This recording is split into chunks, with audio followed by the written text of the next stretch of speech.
ഖത്തറിലെ ഇന്ത്യൻ എംബസിക്ക് കീഴിലെ സേവനങ്ങൾ സ്വകാര്യ ഏജൻസി വഴിയാക്കാനുള്ള നീക്കങ്ങൾക്ക് തുടക്കം. സേവനങ്ങൾ ഔട്ട്സോഴ്സ് ചെയ്യുന്നതിന് സ്വകാര്യ ഏജൻസികളിൽ നിന്നും ഇന്ത്യൻ എംബസി ടെൻഡർ ക്ഷണിച്ചു. വിവിധ കോൺസുലാർ സേവനങ്ങൾ, പാസ്പോർട്ട് പുതുക്കലും അനുവദിക്കലും, വിസ അറ്റസ്റ്റേഷൻ, പോലീസ് ക്ലിയറൻസ് ഉൾപ്പെടെ എംബസി നൽകി വരുന്ന സേവനങ്ങളാണ് സ്വകാര്യ ഏജൻസികൾ വഴിയാക്കി മാറ്റുന്നത്. പ്രവാസികൾക്കായുള്ള കോൺസുലാർ സേവനങ്ങൾ വേഗത്തിലും കാര്യക്ഷമമാക്കുന്നതിന്റെ ഭാഗമായി സ്വകാര്യ ഏജൻസികൾക്ക് കൈമാറുമെന്ന് നേരത്തെ തന്നെ ഇന്ത്യൻ അംബാസഡർ വിപുൽ അറിയിച്ചിരുന്നു. അതിന്റെ തുടർച്ചയായാണ് ടെൻഡർ ക്ഷണിച്ചത്. എംബസി വെബ്സൈറ്റിൽ ടെൻഡർ സംബന്ധിച്ച മാർഗനിർദ്ദേശങ്ങളും വിശദാംശങ്ങളും പ്രസിദ്ധീകരിച്ചിട്ടുണ്ട്. കോൺസുലാർ സേവന മേഖലയിൽ പരിചയസമ്പന്നരും യോഗ്യതയുള്ളവരുമായ ദാതാക്കൾക്ക് അപേക്ഷിക്കാവുന്നതാണ്. ഖത്തറിലെ ഇന്ത്യൻ സമൂഹത്തിന് അവശ്യ സേവനങ്ങൾ എത്തിക്കുന്നതിൽ കാര്യക്ഷമത വർദ്ധിപ്പിക്കുകയാണ് പുറംകരാർ സംരംഭം വഴി ലക്ഷ്യമിടുന്നതെന്ന് ഔദ്യോഗിക പ്രസ്താവനയിൽ ഇന്ത്യൻ എംബസി വ്യക്തമാക്കി. യോഗ്യരായവർക്ക് മാർച്ച് 10 മുൻപായി ബിഡ് സമർപ്പിക്കാം. ഏപ്രിൽ 2 ബിഡ് പ്രഖ്യാപിക്കും. Media 1 Doha. കാറുകളില്ലാത്ത തെരുവുകൾ, കാർബൺ ബഹിർഗമനം ലോക ജനതയ്ക്കു തന്നെ ഭീഷണിയാകുന്ന കാലത്ത് വാഹനങ്ങളുടെ ശല്യമില്ലാത്ത സ്ട്രീറ്റുകൾ പണിയുകയാണ് ദുബായ്. സൂപ്പർ ബ്ലോക്ക് എന്ന പേരിലാണ് പുതിയ ഹരിത നഗര പദ്ധതി പ്രഖ്യാപിക്കപ്പെട്ടത്. ദുബൈയിലെ ഏറ്റവും തിരക്കേറിയ തെരുവുകളിലൊന്നായ കറാമയിൽ കാറുകൾ ഓടാത്തൊരു കാലത്തെക്കുറിച്ച് ചിന്തിച്ചു നോക്കൂ. അങ്ങനെ ഒരു പദ്ധതിക്ക് തുടക്കം കുറിച്ചിരിക്കുകയാണ് ദുബായ്. കറാമ അടക്കം ദുബൈയിലെ 4 പ്രധാനപ്പെട്ട സ്ഥലങ്ങളിൽ സൂപ്പർ ബ്ലോക്ക് എന്ന പേരിലാണ് പദ്ധതി. കാൽനട യാത്രയും സൈക്കിളുകളും മാത്രമായിരിക്കും ഇവിടങ്ങളിൽ അനുവദിക്കുക. കറാമയെ കൂടാതെ Al Fahidi, Abu Hail, Al Quoz creative zone എന്നിവിടങ്ങളാണ് സൂപ്പർ ബ്ലോക്ക് ആകുന്നത്. ദുബൈ കിരീടാവകാശി ഷെയ്ഖ് ഹംദാനാണ് പദ്ധതിയുടെ പ്രഖ്യാപനം നടത്തിയത്. ദുബൈ 2040 അർബൻ മാസ്റ്റർ പ്ലാനിന് അനുസൃതമായാണ് പദ്ധതി. നഗരത്തിലെ പരിസ്ഥിതി സൗഹൃദ ഹരിത ഇടങ്ങൾ വർദ്ധിപ്പിക്കുകയും കാർബൺ മലിനീകരണത്തിന്റെ തോത് കുറയ്ക്കുകയുമാണ് ലക്ഷ്യം. ഭാവി നഗര പദ്ധതിയുടെ ഭാഗമായി 6500 കിലോമീറ്റർ വരുന്ന കാൽനടപ്പാതയാണ് ദുബൈ വികസിപ്പിക്കുന്നത്. നഗരത്തെ കാൽനട സൗഹൃദമാക്കുക എന്ന ലക്ഷ്യത്തോടെ നേരത്തെ പ്രസിഡന്റ് ഷെയ്ഖ് മുഹമ്മദ് ദുബൈ വാക്ക് എന്ന പേരിൽ പദ്ധതി പ്രഖ്യാപിച്ചിരുന്നു. ദുബൈയെ പച്ച പിടിപ്പിക്കുന്നതിന്റെ ഭാഗമായി മരം നട്ടുപിടിപ്പിക്കുന്ന പദ്ധതികളും അതിവേഗത്തിലാണ്. കഴിഞ്ഞ വർഷം മാത്രം 2,16,000 മരങ്ങളാണ് നഗരത്തിൽ വച്ചുപിടിപ്പിച്ചത്. Media 1 Dubai. ദമ്മാമിലെ തെരുവുകളും പാർക്കുകളും സൗന്ദര്യവൽക്കരിക്കുന്ന പദ്ധതി തുടരുന്നു. കിഴക്കൻ പ്രവിശ്യ മുനിസിപ്പാലിറ്റിക്ക് കീഴിലാണ് നിർമ്മാണ പദ്ധതികൾ പുരോഗമിക്കുന്നത്. പദ്ധതി പൂർത്തിയായ 6 കേന്ദ്രങ്ങൾ തുറന്നു നൽകി. ദമ്മാം നഗരത്തിന്റെ സൗന്ദര്യവൽക്കരണം ലക്ഷ്യമിട്ട് നടപ്പിലാക്കുന്ന പദ്ധതി പുരോഗമിക്കുന്നു. നഗരത്തിലെ റോഡുകളോട് ചേർന്നുള്ള പാതയോരങ്ങൾ, റൗണ്ട് അബൌട്ടുകൾ, പാർക്കുകൾ, കോർണിഷുകൾ എന്നിവിടങ്ങളിലാണ് നിർമ്മാണ പ്രവൃത്തികൾ അതിവേഗം പൂർത്തിയാക്കി വരുന്നത്.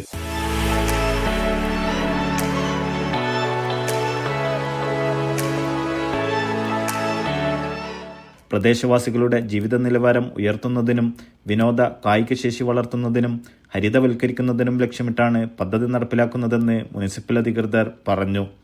പദ്ധതി പൂർത്തിയായ 6 കേന്ദ്രങ്ങൾ wave square, Dana square, Likka square, Al Nawra square, Silal square, കോർണിഷിലെ ബോട്ട്സ് വിസ്ഫർ വാക്ക്വേ എന്നിവ തുറന്നു നൽകി.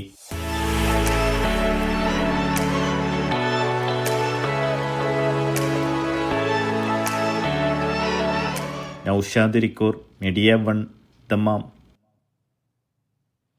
സൗദിയിൽ ഇനി ഇംഗ്ലീഷ് പേരിലും സ്ഥാപനങ്ങൾ തുടങ്ങാം. ഇതിനുള്ള സൗകര്യം നിലവിൽ വന്നതായി ബിസിനസ് രംഗത്തെ പ്രമുഖ കൺസൾട്ടൻസികൾ അറിയിച്ചു.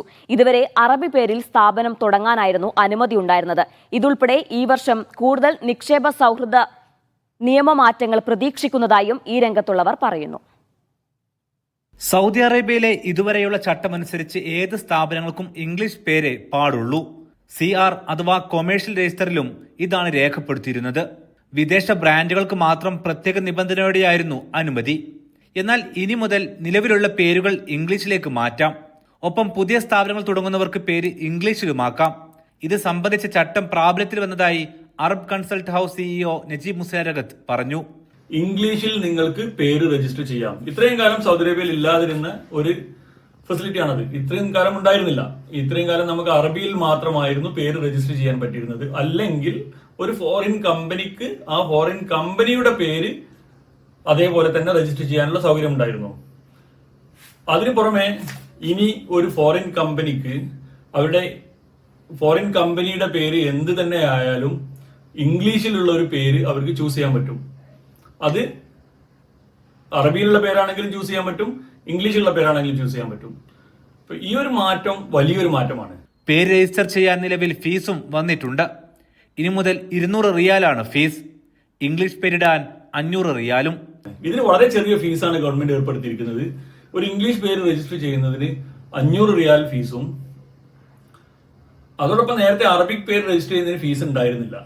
അതിന് പുതുതായിട്ടൊരു 250 റിയാൽ ഫീസും വന്നിട്ടുണ്ട്.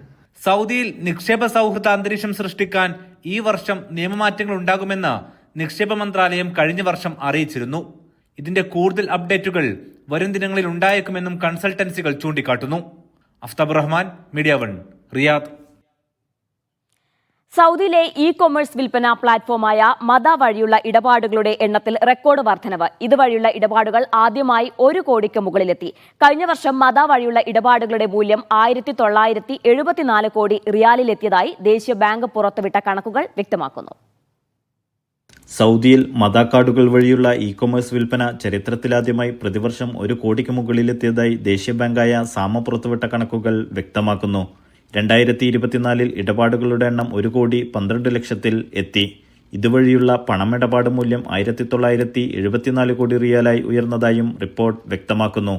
2021 അപേക്ഷിച്ച് 165% വർധനവാണ് രേഖപ്പെടുത്തിയത്. 2023 ഇ കൊമേഴ്സ് പദ്ധതികൾക്ക് അനുവദിച്ചിരുന്ന ധനസഹായം 1,600 കോടി റിയാലായിരുന്നു.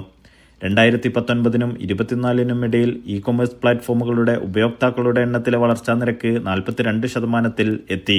എന്നാൽ ഈ വർഷം രാജ്യത്തെ ഇ കൊമേഴ്സ് പ്ലാറ്റ്ഫോമുകളിലെ ഉപയോക്താക്കളുടെ എണ്ണം 3 കോടിക്ക് മുകളിലെത്തുമെന്ന് പ്രതീക്ഷിക്കുന്നതായും അതോറിറ്റി വ്യക്തമാക്കി. ചെറുകിട ഇടത്തരം സംരംഭങ്ങളിൽ ഇ കൊമേഴ്സിന്റെ സ്വാധീനം പ്രധാനമാണ്. ഇതുവഴി ഇടപാടുകൾ നടത്തുന്ന 42,900 ഇ സ്റ്റോറുകളാണ് രാജ്യത്ത് പ്രവർത്തിക്കുന്നതെന്നും റിപ്പോർട്ട് പറയുന്നു. Naushad റിക്കൂർ, media 1, Dammam. നാവികസേനയുടെ പുതിയ പടക്കപ്പൽ നീറ്റിലിറക്കി UAE. ഷെയ്ഖ് ഹംദാൻ കപ്പൽ കമ്മീഷൻ ചെയ്തു. അൽ ഇമാറാത്ത് കോർവെറ്റ് P-triple എന്നാണ് പടക്കപ്പലിന്റെ പേര്. ദീർഘദൂര ദൃശ്യങ്ങൾ പകർത്താൻ ശേഷിയുള്ള പനോരമിക് സെൻസറുകൾ, വിവരശേഖരണത്തിനായി രൂപകൽപ്പന ചെയ്ത അത്യന്താധുനിക സുരക്ഷാ ഇന്റലിജൻസ് യൂണിറ്റ്, റഡാറുകൾ, ഇലക്ട്രോ ഒപ്റ്റിക്കൽ ഉപകരണങ്ങൾ, ഇലക്ട്രോണിക് വാർഫെയർ സൂട്ട്, അതിനൂതന ആശയവിനിമയ സംവിധാനങ്ങൾ എന്നിവയാണ് അൽ ഇമാറാത്ത് കോർവെറ്റ് P-tripleന്റെ സവിശേഷത.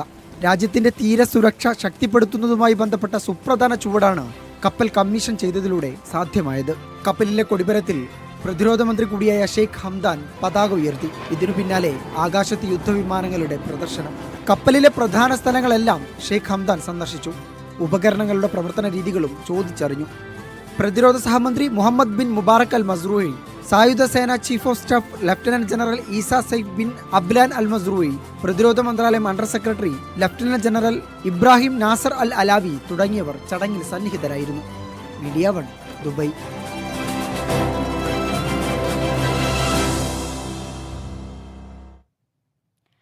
കുവൈറ്റ് ദേശീയ അസംബ്ലി നിയമവുമായി ബന്ധപ്പെട്ട 22 സ്ത്രീകൾ നൽകിയ അപ്പീൽ ഭരണഘടനാ കോടതി തള്ളി. ആർട്ടിക്കിൾ 16 2ാം ഖണ്ഡികയ്ക്കെതിരെയാണ് ഇവർ ഹർജി സമർപ്പിച്ചിരുന്നത്.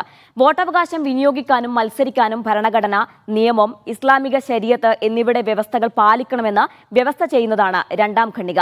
ഇത്തരം നിയമം മതത്തെ അടിസ്ഥാനമാക്കി പൗരന്മാർക്കിടയിൽ അന്യായമായ വിവേചനം സൃഷ്ടിക്കുന്നുവെന്നും സമത്വതത്വം ലംഘിക്കുന്നുവെന്നും വ്യക്തിസ്വാതന്ത്ര്യത്തെ നിയന്ത്രിക്കുന്നുവെന്നും ഹർജിക്കാർ പറഞ്ഞു. എന്നാൽ നിയമം മൂലം ബുദ്ധിമുട്ട് നേരിട്ടതായ തെളിവ് നൽകുന്നതിൽ ഹർജിക്കാർ പരാജയപ്പെട്ടതായി കോടതി ചൂണ്ടിക്കാട്ടി.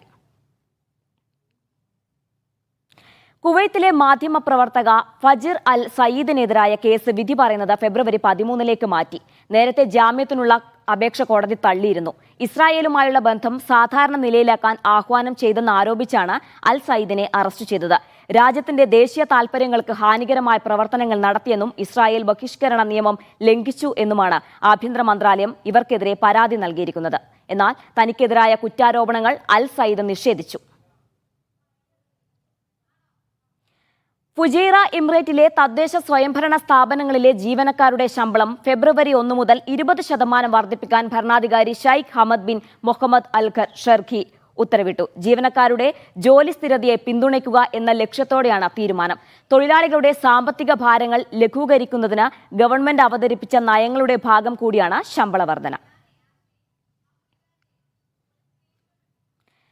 ഖത്തറിലെ ഇന്ത്യൻ പ്രവാസി സമൂഹത്തിന്റെ ക്ഷേമങ്ങൾക്കായി ഒറ്റക്കെട്ടായ പ്രവർത്തനം വാഗ്ദാനം ചെയ്ത ഇന്ത്യൻ എംബസി അപെക്സ് ബോഡിയുടെ നിയുക്ത പ്രസിഡന്റുമാർ. ഇന്ത്യൻ മീഡിയ ഫോറം സംഘടിപ്പിച്ച മീറ്റ് ദി പ്രസിൽ സംസാരിക്കുകയായിരുന്നു മൂവരും. അപെക്സ് ബോഡി തെരഞ്ഞെടുപ്പിലൂടെ വീണ്ടും അധ്യക്ഷ പദവിയിലേക്ക് തെരഞ്ഞെടുക്കപ്പെട്ട ICC president AP Manikandan, ICBF president Shanavas Bava, ISC president EP Abdurahman എന്നിവരെ പങ്കെടുപ്പിച്ചാണ് IMF മീറ്റ് ദി പ്രസ് സംഘടിപ്പിച്ചത്. കഴിഞ്ഞ 2 വർഷങ്ങളിൽ 3 ബോഡികളും കൂട്ടായി നടത്തിയ പ്രവർത്തനങ്ങളുടെ തുടർച്ചയായിരിക്കും അടുത്ത 2 വർഷങ്ങളിലുമെന്നും ഭാരവാഹികൾ പറഞ്ഞു. ഇന്ത്യൻ കൾച്ചറൽ സെന്ററിന് കീഴിൽ നിലവിൽ ഖത്തറിലെത്തുന്ന പ്രവാസികൾക്ക് തൊഴിൽ കണ്ടെത്താൻ സഹായിക്കുന്ന ജോബ് പോർട്ടൽ സേവനം ലഭ്യമാണ്. ഇത് കൂടുതൽ സജീവമാക്കുമെന്ന് AP മണികണ്ഠൻ. ജോലി നഷ്ടപ്പെട്ടവർക്ക് വീണ്ടും ജോലി കണ്ടെത്തുന്നതിനായി ICBF കരിയർ ക്ലിനിക്കിനു കീഴിൽ ആരംഭിച്ച എംപ്ലോയബിലിറ്റി ക്ലിനിക്കിന് മികച്ച പ്രതികരണമാണ് ലഭിക്കുന്നത്. ലഹരിക്കടത്തിനെതിരായ ബോധവൽക്കരണ പ്രവർത്തനങ്ങൾ തുടരുമെന്നും ICBF പ്രസിഡന്റ് ഷാനവാസ് ബാവ പറഞ്ഞു. ഖത്തറിലെ ഇന്ത്യൻ സ്കൂളുകളെ പങ്കെടുപ്പിച്ച് ഇന്റർ സ്കൂൾ കായികമേള ഇന്ത്യൻ സ്പോർട്സ് സെന്ററിന് കീഴിൽ നടത്തും. ഈ വർഷം മുതൽ ഇന്റർ സ്കൂൾ ചാമ്പ്യൻഷിപ്പ് ISCയുടെയും സ്കൂളുകളുടെയും വാർഷിക കലണ്ടറിന്റെ ഭാഗമാക്കുമെന്നും പ്രസിഡന്റ് EP അബ്ദുറഹ്മാൻ വ്യക്തമാക്കി. Media 1 Doha. പ്രധാന ഭക്ഷണ പദാർത്ഥങ്ങളായ ഗോതമ്പ്, മൈദ ഉൽപ്പന്നങ്ങളുടെ വില വർദ്ധിപ്പിക്കില്ലെന്ന് ബഹ്റൈൻ പാർലമെന്റ്. ഇത്തരത്തിലുള്ള വിലവർധന ജനങ്ങളെ നേരിട്ട് ബാധിക്കുമെന്ന് പാർലമെന്റ് സ്പീക്കർ അഹ്മദ് അൽ മുസല്ലം പറഞ്ഞു. അവശ്യ വസ്തുക്കളുടെ വിലയിൽ സ്ഥിരത നിർത്തണമെന്നും അനാവശ്യ സാമ്പത്തിക സമ്മർദ്ദം ജനങ്ങളിൽ ഉണ്ടാക്കരുതെന്നും പാർലമെന്റ് നയം വ്യക്തമാക്കി. ബഹ്റൈനിലെ Indian ambassador Vinod K Jacob Bahrain നിയമകാര്യ ആക്ടിംഗ് തൊഴിൽ മന്ത്രി യൂസുഫ് ബിൻ അബ്ദുൽ ഹുസൈൻ ഖലഫുമായി കൂടിക്കാഴ്ച നടത്തി. ഇരു രാജ്യങ്ങളും തമ്മിലുള്ള ഊഷ്മളമായ സഹകരണം വർദ്ധിപ്പിക്കുന്നതിൽ ബഹ്റൈന്റെ സന്നദ്ധത മന്ത്രി അറിയിച്ചു. ബഹ്റൈനിലെ മികച്ച തൊഴിൽ അന്തരീക്ഷത്തെ അംബാസിഡർ കൂടിക്കാഴ്ചയിൽ പ്രശംസിച്ചു. ഒമാനിലെ സ്റ്റാർ ഷെഫിനെ കണ്ടെത്താനായുള്ള മീഡിയ 1 ലുലു സ്റ്റാർ ഷെഫിന്റെ സുൽത്താനേറ്റിലെ 2ാം വേദിയും പാചകപ്രേമികൾ ഏറ്റെടുത്തത് ഹൃദയം കൊണ്ടാണ്. റൂവി ലുലുവിൽ നടന്ന ഫൈനൽ പോരാട്ടത്തിൽ വിവിധ വിഭാഗങ്ങളിലായി 50-ലേറെ പേരാണ് മാറ്റുരച്ചത്. സ്റ്റാർ ഷെഫിന്റെ ഭാഗമായി സെലിബ്രിറ്റി ഷെഫ് പിള്ളയുടെ ലൈവ് കുക്കിംഗും പരിപാടിയും കൂടുതൽ ആകർഷകമാക്കി.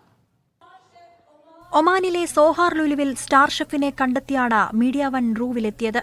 സോഹാറിലെ പോലെ തന്നെ അതിഗംഭീര വരവേൽപ്പാണ് പാചകപ്രേമികൾ റൂവി ലുലുവിലും നൽകിയത്. വിവിധ വിഭാഗങ്ങളിലായി 50-ലധികം പേരാണ് പാചകകലയിൽ ഒമാനിലെ സ്റ്റാറാവാൻ മത്സരിച്ചത്. നിമിഷ നേരങ്ങൾ കൊണ്ടാണ് എല്ലാവരും തങ്ങളുടെ പാചക വൈദഗ്ധ്യം പുറത്തെടുത്തത്. മത്സരാർത്ഥികൾക്ക് പ്രോത്സാഹനവുമായി കാണികളും കൂടെ കൂടി. പരിപാടി നല്ലതായിട്ടുണ്ടായിരുന്നു, ഇഷ്ടപ്പെട്ടു. ഞാൻ ആദ്യമായിട്ടാണ് ഇങ്ങനെ പാർട്ടിസിപ്പേറ്റ് ചെയ്യുന്ന കാണുന്നത്. അപ്പോൾ എൻ്റെ ഫ്രണ്ടും ഉണ്ടായിരുന്നു, ഫ്രണ്ടിന് മോനും ഉണ്ടായിരുന്നു. 2 പേരും പാർട്ടിസിപ്പേറ്റ് ചെയ്യുന്നത് കാണാൻ പറ്റി. സന്തോഷമുണ്ട്. It's very good and so good for the kids because they put in the competition and they show his best trying. Star ഷെഫിൽ പാർട്ടിസിപ്പേറ്റ് ചെയ്തു. ഫിഷിൻ്റെ ഒരു റെസിപ്പിയാണ് ഞാൻ ചെയ്തത്. പൊതുവെ നല്ല പാർട്ടിസിപ്പേഷൻ എല്ലാവരും നാട്ടുകാരും എല്ലാവരും എത്തിയിട്ടുണ്ട്. കുക്കിംഗ് കോമ്പറ്റീഷൻ കൂടാതെ വരയിലും കളറിംഗിലും കഴിവ് തെളിയിക്കുന്ന കുട്ടികൾക്കായി ലിറ്റിൽ പിക്കാസോ മത്സരവും സംഘടിപ്പിച്ചിരുന്നു.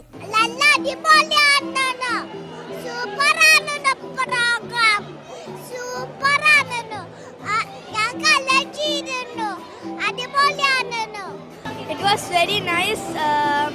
നല്ലുണ്ടായിരുന്നു. ഞാൻ ഡ്രോയിങ് കോമ്പറ്റീഷനിൽ ഉണ്ടായിരുന്നു. ഞാൻ റിസൾട്ടിന് ഈഗറായിട്ട് ഞാൻ കാത്തിരിക്കുകയാണ്. It was so nice. I'm so happy to be part of that.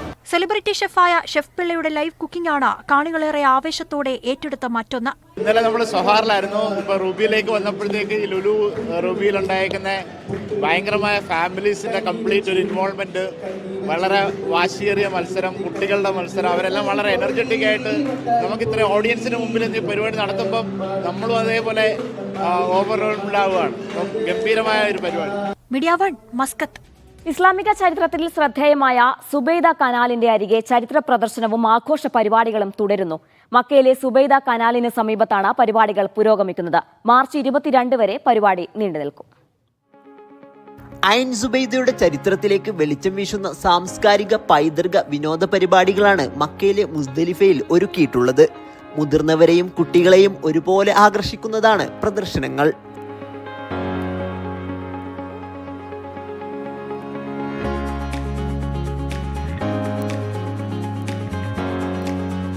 1200 വർഷം മുമ്പ് ബാഗ്ദാദിലെ ഭരണാധികാരിയായ ഹാറൂൺ റഷീദിന്റെ ഭാര്യ സുബൈദയാണ് ഹജ്ജ് തീർത്ഥാടനത്തിനെത്തുന്നവർക്ക് വേണ്ടി 38 കിലോമീറ്റർ നീളമുള്ള കനാൽ പണിതത്. ഇതിന്റെ അവശേഷിപ്പുകളും ഇവിടെ കാണാം. നമുക്ക് ഒരുപാട് അനുഭവങ്ങൾ ഇതിൽ നിന്ന് നമുക്ക് ലഭിക്കുന്നുണ്ട്. കാരണം ഇതിൻ്റെ ചരിത്രം എന്താണെന്നൊക്കെ അറിയാനുള്ളൊരു അനുഭവം നല്ലൊരു അനുഭവമാണ്. ഒരുപാട് ആളുകൾ ഇവിടെ മക്കത്തൊക്കെ വരുന്ന ആളുകളെ സംബന്ധിച്ച്, പ്രത്യേകിച്ചും ഉംറയ്ക്കൊക്കെ വരുന്ന ആളുകൾക്ക് അറഫയുടെ അടുത്തുള്ള ഈ ഒരു സൈറ്റ് സന്ദർശിക്കുകയാണ് ഒരിക്കലും നഷ്ടമാവുകയില്ല എന്ന് തന്നെയാണ് എനിക്ക് പറയാനുള്ളത്. ഹൈക്കിംഗ് യാത്രകളാണ് ഇത്തവണ ഫെസ്റ്റിവലിന്റെ പ്രത്യേകത. വൈകിട്ട് 4 മുതൽ 5:30 വരെ 2 ഹൈക്കിംഗ് യാത്രകൾ സന്ദർശകർക്കായി ഒരുക്കിയിട്ടുണ്ട്.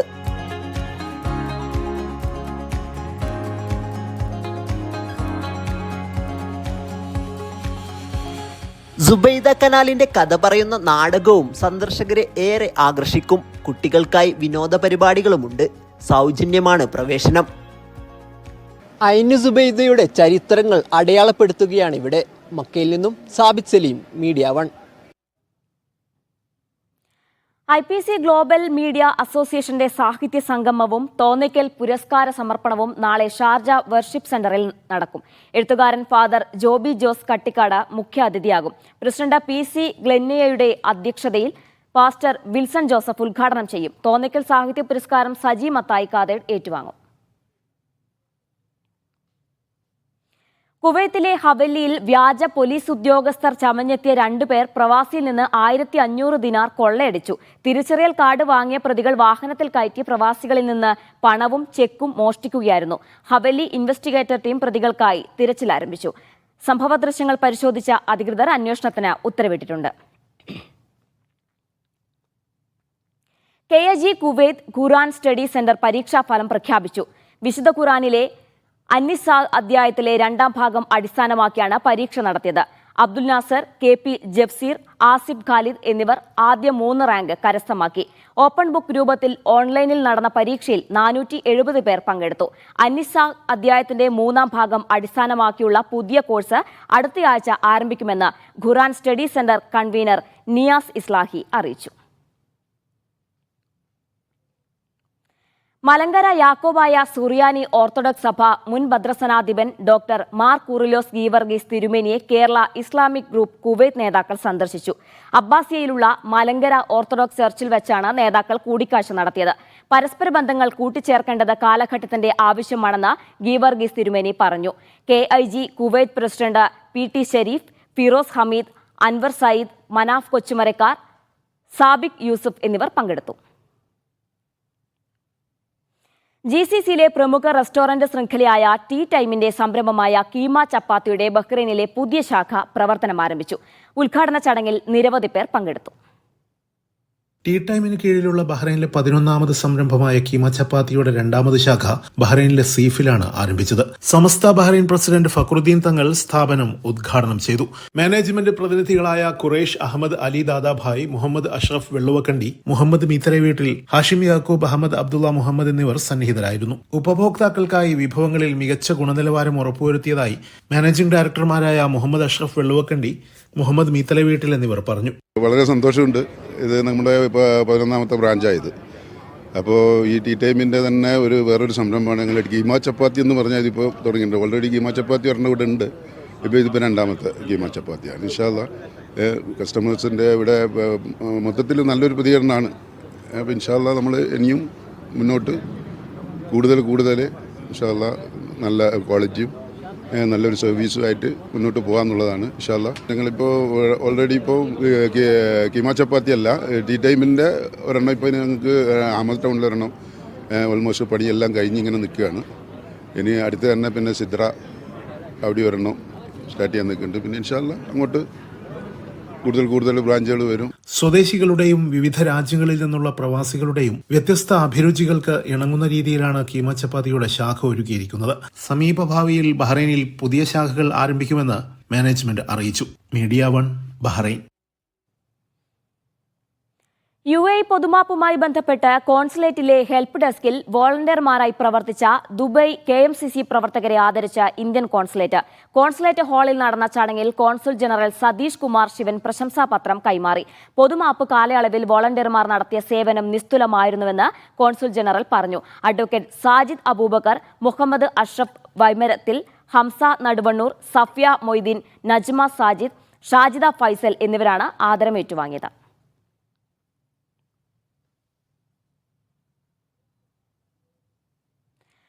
ഒമാൻ കൃഷിക്കൂട്ടത്തിന്റെ 11ാമത് വിളവെടുപ്പ് ഉത്സവം നാളെ നടക്കും. മുഖ്യാതിഥിയായി പ്രശസ്ത സിനിമാ സീരിയൽ താരം അനീഷ് രവി പങ്കെടുക്കും. ഒമാനിലെ മൊബേലയിലെ ഗൾഫ് കോളേജിലാണ് പരിപാടി. വിളവെടുപ്പ് ഉത്സവത്തിന്റെ ഭാഗമായി വിവിധ കലാപരിപാടികളും നടക്കും. സ്വന്തം വീട്ടാവശ്യത്തിന് ആവശ്യമായ പച്ചക്കറികൾ തയ്യാറാക്കാൻ എല്ലാവരെയും പ്രാപ്തരാക്കുക എന്ന ഉദ്ദേശത്തോടെ 2014 തുടങ്ങിയ ഒമാൻ കൃഷിക്കൂട്ടത്തിന്റെ 11ാമത് വിളവെടുപ്പ് ഉത്സവമാണ് ഈ വർഷം നടക്കുന്നത്. അജ്മാൻ KMCC പാലക്കാട് ജില്ലാ സമ്മേളനത്തിന്റെ ഭാഗമായി നടക്കുന്ന ചർച്ചാ സംഗമം 360 വ്യൂ ഞായറാഴ്ച നടക്കും. അജ്മാൻ ഉമ്മുൽ മുഅ്മിൻ ഓഡിറ്റോറിയത്തിൽ വൈകിട്ട് 4 മണി മുതലാണ് പരിപാടി. ഡോക്ടർ പുത്തൂർ റഹ്മാൻ, അബ്ദുസമദ് പൂക്കോട്ടൂർ, MCA നാസർ, ഫൈസൽ കരീം തുടങ്ങിയവർ പങ്കെടുക്കും. കോട്ടയം ഡിസ്ട്രിക്ട് അസോസിയേഷൻ കുവൈത്ത് 9ാം വാർഷികാഘോഷം സംഘടിപ്പിച്ചു. അബ്ബാസിയ ആസ്പിയർ ഇന്ത്യൻ സ്കൂളിൽ നടന്ന പൊതുസമ്മേളനം ജോസ് കെ മാണി MP ഉദ്ഘാടനം ചെയ്തു. കേരളത്തിന്റെ വികസനത്തിന് പ്രവാസികളുടെ പങ്ക് വിലമതിക്കാനാവാത്തതാണെന്ന് ജോസ് കെ മാണി പറഞ്ഞു. പ്രസിഡന്റ് ചെസ്സിൽ ചെറിയാൻ രാമപുരം അധ്യക്ഷത വഹിച്ച പരിപാടിയിൽ Jina Unni, Hamsa Payyanur, Mohan George, Treesa Abraham, Sam Nandyat എന്നിവർ ആശംസകൾ നേർന്നു. കോട്ടയം ജില്ലയിലെ സംരംഭകരെയും മാധ്യമപ്രവർത്തകൻ അനിൽ P. അലക്സിനെയും ജോസ് കെ മാണി മൊമെന്റോ നൽകി ആദരിച്ചു. നാടൻ പന്തുകളി മത്സരത്തിൽ വിജയികളായ ടീമുകൾക്ക് ട്രോഫികൾ വിതരണം ചെയ്തു. ചലച്ചിത്ര പിന്നണി ഗായകൻ G. വേണുഗോപാൽ നയിച്ച ഗാനമേളയും വിവിധ കലാപരിപാടികളും ശ്രദ്ധേയമായി.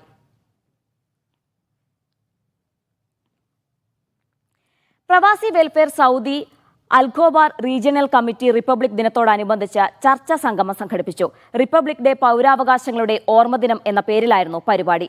നൌഫർ മമ്പാട് വിഷയാവതരണം നടത്തി. ഗലീലു റഹ്മാൻ അന്നടുക്ക, മൊയ്തുണ്ണി, ഡോക്ടർ സിന്ധു ബിനു, അസ്ലം ഫറോക്ക്, കുഞ്ഞിക്കോയ താനൂർ, റഷീദ് ഉമർ, AK അസീസ്, താഹിറ ഷജീർ എന്നിവർ സംസാരിച്ചു. ഷജീർ തൂണേരി, സാബു മേലേത്തിൽ എന്നിവർ നേതൃത്വം നൽകി.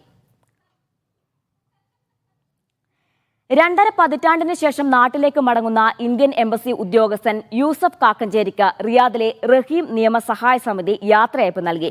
സൗദി ജയിലിൽ കഴിയുന്ന റഹീമിന്റെ കോടതിയുമായി ബന്ധപ്പെട്ട നടപടിക്രമങ്ങളിൽ എംബസിയെ പ്രതിനിധീകരിച്ച് എത്തിയിരുന്ന വ്യക്തിയാണ് ഇദ്ദേഹം. റിയാദ് പൊതുസമൂഹത്തിലെ വിവിധ സംഘടനകൾ യാത്രയയപ്പ് ചടങ്ങിൽ സംബന്ധിച്ചു. പ്രവാസം മതിയാക്കി നാട്ടിലേക്ക് മടങ്ങുന്ന ഇന്ത്യൻ എംബസി ഉദ്യോഗസ്ഥനും സാമൂഹ്യ പ്രവർത്തകനുമായ യൂസഫ് കാക്കഞ്ചേരിക്കുള്ള യാത്രയയപ്പാണ് സംഘടിപ്പിച്ചത്. മലാസിലെ ചെറീസ് റെസ്റ്റോറന്റിൽ ഒരുക്കിയ ചടങ്ങിന്റെ ഉദ്ഘാടനം മാധ്യമപ്രവർത്തകൻ നജീം കൊച്ചുകലങ്ക് നിർവഹിച്ചു. വിവിധ സംഘടനാ നേതാക്കളും പ്രതിനിധികളും യാത്രയയപ്പ് ചടങ്ങിൽ സംസാരിച്ചു. സൗദി ജയിലിൽ കഴിയുന്ന റഹീമിന്റെ കോടതിയുമായി ബന്ധപ്പെട്ട നടപടിക്രമങ്ങളിൽ എംബസിയെ പ്രതിനിധീകരിച്ച് ചെയ്ത പ്രവർത്തനങ്ങൾ മാതൃകാപരമാണെന്ന് ചടങ്ങിൽ സംസാരിച്ചവർ അഭിപ്രായപ്പെട്ടു. CP മുസ്തഫ, അബ്ദുള്ള വലാഞ്ചിറ, സിദ്ദിഖ് തുവൂർ, സെബിൻ ഇക്ബാൽ തുടങ്ങിയവർ ചടങ്ങിന് നേതൃത്വം നൽകി. Mishal Cherpulassery, media 1, Riyadh. കുവൈത്തിൽ പ്രവാസി സാമൂഹിക പ്രവർത്തകൻ MK സിദ്ദിഖ് ഹൃദയാഘാതം മൂലം മരിച്ചു. നാട്ടിലേക്ക് പോകാനിരിക്കെയായിരുന്നു അന്ത്യം. തൃശൂർ കേച്ചേരി തലക്കാട്ടുകാര സ്വദേശിയായ സിദ്ദിഖ് 3 പതിറ്റാണ്ടോളമായി പ്രവാസ ജീവിതം നയിച്ചു വരികയായിരുന്നു. സാധാരണക്കാരായ പ്രവാസികളുടെ പ്രശ്നങ്ങളിൽ ഇടപെട്ട് പരിഹാരം കാണാനും അവർക്ക് സഹായമെത്തിക്കാനും കർമ്മനിരതനായിരുന്നു സിദ്ദിഖ്. വയനാട് മുസ്ലിം ഓർഫനേജ് മുൻ ജനറൽ സെക്രട്ടറി MA ജമാൽ അനുസ്മരണം ഈ മാസം 16-ന് ദുബായിൽ നടക്കും. വിമൻസ് അസോസിയേഷൻ ഹാളിൽ നടക്കുന്ന സമ്മേളനത്തിൽ doctor MP Abdussamad Samadani MP, സ്വാമി ആത്മദാസ് യമി, KT അഷ്റഫ് എന്നിവർ പങ്കെടുക്കുമെന്ന് സംഘാടകർ അറിയിച്ചു. കൊല്ലം സ്വദേശി സൗദിയിലെ റിയാദിൽ മരിച്ചു. ചിതര മൻകോട് തട്ടുപാലം സ്വദേശി നാസറുദ്ദീനാണ് മരിച്ചത്. റിയാദ് മജ്മയിലെ പള്ളിയിൽ കുഴഞ്ഞു വീഴുകയായിരുന്നു. 53 വയസ്സായിരുന്നു. മൃതദേഹം മജ്മയിൽ ഖബറടക്കുന്നതിനുള്ള നടപടിക്രമങ്ങൾ പൂർത്തിയായിക്കൊണ്ടിരിക്കുകയാണ്. ബോട്ട് കൂട്ടിയിടിച്ച് കടലിൽ കാണാതായ കുവൈത്ത് പൗരന്റെ മൃതദേഹം കണ്ടെത്തി. 12 ദിവസത്തിനു ശേഷം ജാബർ പാലത്തിന് സമീപത്തു നിന്നാണ് മൃതദേഹം കണ്ടെത്തിയത്. കടലിൽ മൃതദേഹം പൊങ്ങിക്കിടക്കുന്നതായി അധികൃതർക്ക് ലഭിച്ച വിവരത്തെ തുടർന്ന് മറൈൻ റെസ്ക്യൂ പട്രോളിംഗ് സ്ഥലത്തെത്തി മൃതദേഹം കണ്ടെത്തുകയായിരുന്നു. സൗദിയിൽ റിയാദ് പാലക്കാട് ജില്ലാ പ്രവാസി അസോസിയേഷന്റെ നേതൃത്വത്തിൽ ശൈത്യോത്സവം സംഘടിപ്പിച്ചു. സംഘടനയുടെ ആജീവനാന്ത മെമ്പർഷിപ്പിന്റെ ഔപചാരികമായ ഉദ്ഘാടനം സുരേഷ് ആലത്തൂർ നിർവഹിച്ചു. കലണ്ടർ പ്രകാശനം, മെഡിക്കൽ ക്യാമ്പ്, വിവിധ കലാപരിപാടികൾ എന്നിവയും ചടങ്ങിന്റെ ഭാഗമായി നടന്നു. കബീർ പട്ടാമ്പി, ഷെഫീഖ് പാറയിൽ, ശ്യാം സുന്ദർ തുടങ്ങിയവർ പരിപാടിക്ക് നേതൃത്വം നൽകി. കുവൈത്ത് പ്രവാസി കൾച്ചറൽ അസോസിയേഷൻ സൗജന്യ മെഡിക്കൽ ക്യാമ്പ് സംഘടിപ്പിച്ചു. ദാറുൽ സഹ പോളി ക്ലിനിക്കുമായി സഹകരിച്ച് നടത്തിയ ക്യാമ്പ് ബാബുജി ബത്തേരി ഉദ്ഘാടനം ചെയ്തു. അസോസിയേഷൻ ഭാരവാഹികളായ വിജയൻ ഇന്നാസ്യ, വനജ രാജൻ, ഗിരീഷ് ഗോവിന്ദൻ, പ്രസീത എന്നിവർ സംസാരിച്ചു. VA കരീം, ഡോക്ടർ സാജു, റെജി ജയേഷ് എന്നിവർ മെഡിക്കൽ ക്യാമ്പിന് നേതൃത്വം നൽകി. Santhwanam Kadalur cultural organisation Kuwait leaders meet സംഘടിപ്പിച്ചു. റിഗായി ഗസർ അൽ ഗർനാത്ത് റെസ്റ്റോറന്റ് ഓഡിറ്റോറിയത്തിൽ നടന്ന പരിപാടി മജീബ് റവാബി ഉദ്ഘാടനം ചെയ്തു. സമീർ മുഹമ്മദ് ക്ലാസുകൾക്ക് നേതൃത്വം നൽകി. ഫിറോസ് ചങ്ങരോത്ത്, സക്കറിയ പൊന്നങ്കണ്ടി, നൌഷാദ് താജുദ്ദീൻ കെ എന്നിവർ പരിപാടിക്ക് നേതൃത്വം നൽകി. Sarathi Kuwait Rubik's cube and science IT quiz മത്സരങ്ങൾ സംഘടിപ്പിച്ചു. സാൽമിയ ഇന്ത്യൻ എക്സലൻസ് സ്കൂളിൽ നടന്ന മത്സരത്തിൽ കുവൈത്തിലെ വിവിധ സ്കൂളുകളിൽ നിന്നായി 100-ലധികം വിദ്യാർത്ഥികൾ പങ്കെടുത്തു. ഗണിതശാസ്ത്രമേളയുടെ ഭാഗമായാണ് മത്സരങ്ങൾ സംഘടിപ്പിച്ചത്. പ്രശസ്ത ക്വിസ് മാസ്റ്റർ രമേശ് അത്രയ ക്വിസ് മത്സരങ്ങൾക്ക് നേതൃത്വം നൽകി. റുബിക്സ് ക്യൂബ് മത്സരത്തിൽ രോഹിത് ശ്രീജിത്ത് 1ാം സ്ഥാനം നേടി. പ്രശസ്ത ശാസ്ത്രജ്ഞൻ ജാഫർ അലി പരോൽ വിജയികൾക്ക് സമ്മാനങ്ങൾ വിതരണം ചെയ്തു. ഖത്തറിലെ മലയാളികളുടെ സാമൂഹ്യ മാധ്യമ കൂട്ടായ്മയായ ഖത്തർ മലയാളീസ് 10ാം വാർഷികം ആഘോഷിക്കുന്നു. മലയാളത്തിന്റെ പരമ്പരാഗത സംഗീത, നൃത്ത, കലാവിരുന്നുകളുമായി ആഘോഷങ്ങളെല്ലാം ഒരു കുടക്കീഴിൽ ഒരുക്കി സംഘടിപ്പിക്കുന്ന ഖത്തർ പൂരം ഫെബ്രുവരി 14-ന് നടക്കും. മൈലാഞ്ചി, വസ്ത്രവിൽപ്പന, ഫേസ് പെയിന്റിംഗ്, പ്രവാസി ക്ഷേമ പദ്ധതികൾ, ICBF ഇൻഷുറൻസ്, നോർക്ക തുടങ്ങിയ സേവനങ്ങൾ, കരിയർ ഗൈഡൻസ്, CV ക്ലിനിക് എന്നിവയും പൂരനഗരിയിൽ സജ്ജീകരിക്കും. വാർത്താസമ്മേളനത്തിൽ ഖത്തർ മലയാളീസ് പ്രതിനിധികളായ KT ബിലാൽ, ഇസ്മായിൽ കൊല്ലിയിൽ തുടങ്ങിയവർ പങ്കെടുത്തു.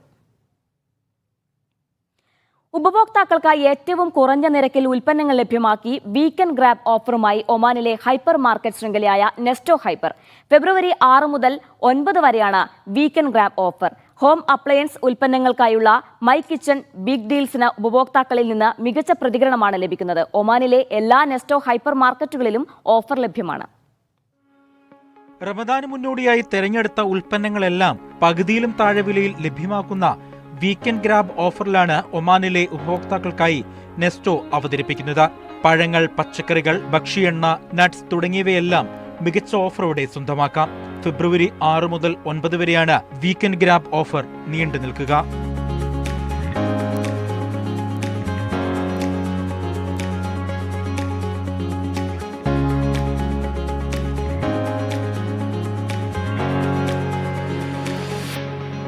ഫെബ്രുവരി 4-ന് ആരംഭിച്ച മൈ കിച്ചൺ ബിഗ് ഡീൽസിന് ഒമാനിലെ എല്ലാ നെക്സ്റ്റോ ഹൈപ്പർ മാർക്കറ്റുകളിലും മികച്ച പ്രതികരണമാണ് ലഭിക്കുന്നത്. ഹൗസ് ഹോൾഡ് ഹോം അപ്ലയൻസസ് ഇതുവരെ ലഭിച്ചിട്ടില്ലാത്ത കുറഞ്ഞ വിലയിൽ സ്വന്തമാക്കാം എന്നതാണ് ഈ ഓഫറിന്റെ പ്രത്യേകത. കിച്ചൺ ഹൗസ് ഹോൾഡ് ഉൽപ്പന്നങ്ങളുടെ ഏറ്റവും പുതിയ ശേഖരം ഉപഭോക്താക്കൾക്കായി ഒമാനിലെ എല്ലാ നെസ്റ്റോ ഹൈപ്പർ മാർക്കറ്റിലും ലഭ്യമാക്കിയിട്ടുണ്ട്. ഫെബ്രുവരി 20 വരെ മൈ കിച്ചൺ ബിഗ് ഡീൽസ് നീണ്ടു നിൽക്കും.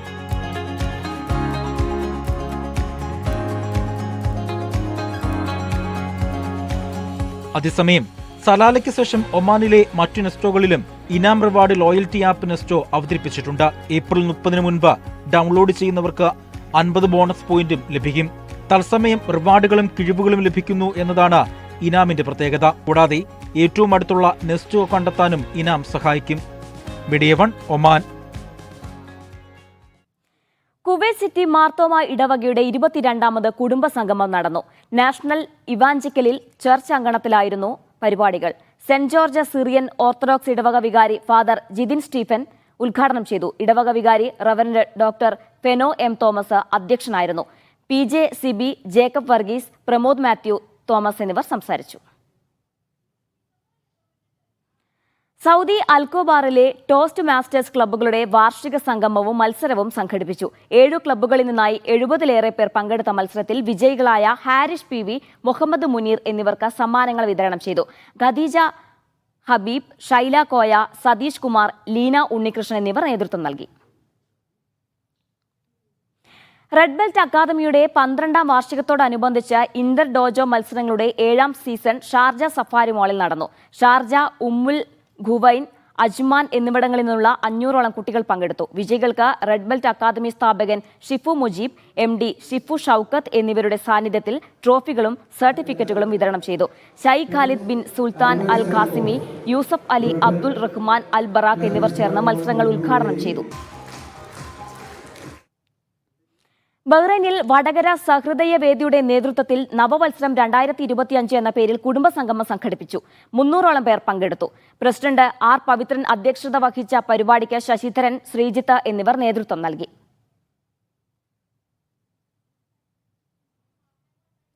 കൊല്ലം ചന്ദനത്തോപ്പ് സ്വദേശി ഷാജഹാൻ ഷൈഖ് ഓടം ബഹ്റൈനിൽ അന്തരിച്ചു. 67 വയസ്സായിരുന്നു. മൃതദേഹം നാട്ടിലേക്ക് കൊണ്ടുപോകുന്നതിനുള്ള നടപടികൾ പ്രതിഭ ഹെൽപ്പ് ലൈനിന്റെ നേതൃത്വത്തിൽ നടന്നുവരുന്നു. പത്തനംതിട്ട ആറന്മുള എടശ്ശേരിമല സ്വദേശി റെനി തങ്കച്ചൻ ബഹ്റൈനിൽ അന്തരിച്ചു. അക്കൗണ്ടന്റായി ജോലി ചെയ്യുകയായിരുന്ന റെനി കുടുംബത്തോടൊപ്പം ബഹ്റൈനിൽ താമസിച്ചു വരികയായിരുന്നു. മൃതദേഹം നാട്ടിൽ കൊണ്ടുപോകാനുള്ള നടപടിക്രമങ്ങൾ പ്രവാസി ലീഗൽ സെല്ലിന്റെ നേതൃത്വത്തിൽ നടന്നുവരികയാണ്.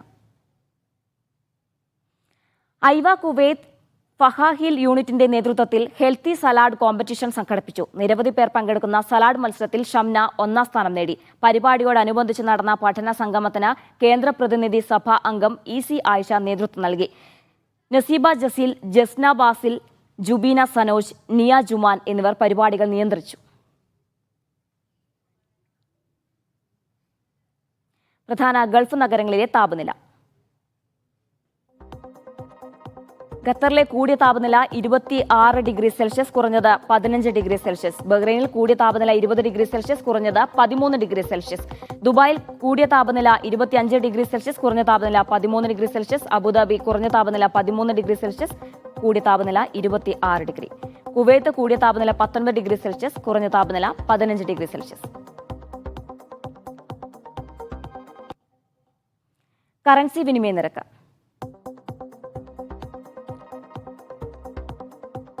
സൗദി റിയാൽ 23.34, UAE ദിർഹം 23.84, ഖത്തർ റിയാൽ 23.99, ഒമാനി റിയാൽ 227.35, കുവൈത്ത് ദിനാർ 283.61, ബഹ്റൈൻ ദിനാർ 232.24.